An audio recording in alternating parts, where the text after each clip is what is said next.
زۆر جار ئەو پرسیارە دەکرێت ئایا قوربانیکردن بە ئاژەڵ بریتی نییە لە ناوبردننی ئاژەڵ.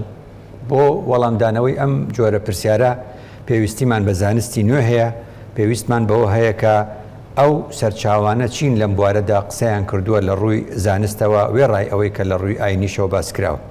قوربانیکردن بە ئاژەڵ وشتر مانگا مەڕ بزن لە ڕۆژانی جەژنی قوربان وەک لە قورئان و سونەتدا هاتووە بە شێوەیەکی ڕێژەیی دەبێتە هۆی ڕاگررتنی هاوسەنگی ڕێژەی گازەکان، چونکە وەک لە ئامارەکانی ڕێکخراوی FAO فاودا دەرکەوتووە ئاژەڵان بەرپرسن لە دەردانی لە 18% بڕی ئەو گازانی کە پلەی گەرما بەرز دەکەن و ئەوژ گازی میثانە، لە هەمان کاتیشدا گازی دوانە ئۆکسیدی کاربۆن.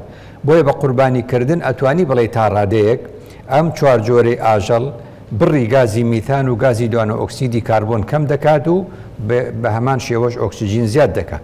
گازی میثان CH4 لە ئەنجامی کردداری سوتاندن و پرۆسەی شیکردنەوەی بەکتریای توخمە ئەندامیەکانەوە لە شوێنی ژێرخاکردنی زبڵ و خاشاکەوە دەردێت.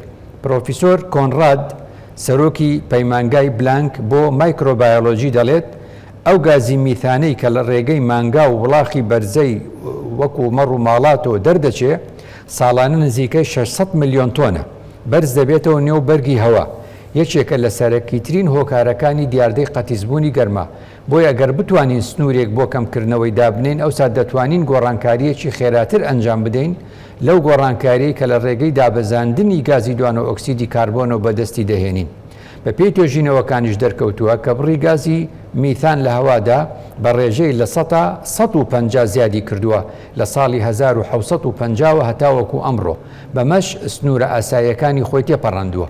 ئەوەش ڕاستە کە جیاوازی هەیە لە نێوان کاریگەری هەر یەک لە گازی میثان و گازی دوانە ئۆکسیدی کاربۆن لە ڕووی ئەوەی کە یەکەم گازی دوانە ئۆکسیدی کاربۆن لە 170 قەبارەی ئەو گازانە پێک دێنێت کە دەبنە هۆی دیاردەی قەتیزبوونی گەرما لە کاتێکدا گازی میثان لە 123 پێک دەهێنێ.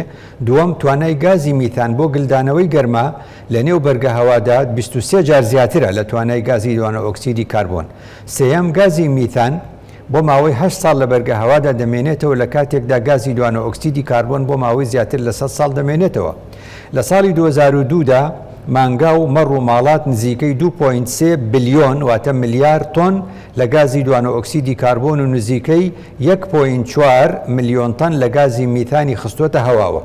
تەنها لە فەڕەنسادا گازی میثانی دەرچوو لە ڕێگەی دەمی ئاژەڵانەوە نزیکەی 26 ملیۆن تۆن بووە، لە ڕێگەی پاشەڕۆشەوە نزیکەی 12 ملیۆن تۆن بووە. بۆیە هەتا بەرهەمێنانی 1 کیلۆگرام لە گۆشتی مانگا نزیکەی 13 تا 30 کیلۆگرام لە گازی میثان دەچێتە هەواوە.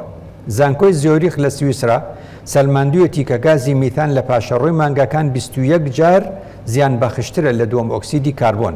توێژەر مارکۆس کلاوس لە زانکۆی زیۆریخ دەڵێ مانگا بەرپرسە لە دەردانی لە 120 گازی میثان لەسەر ئاستی جیهانی.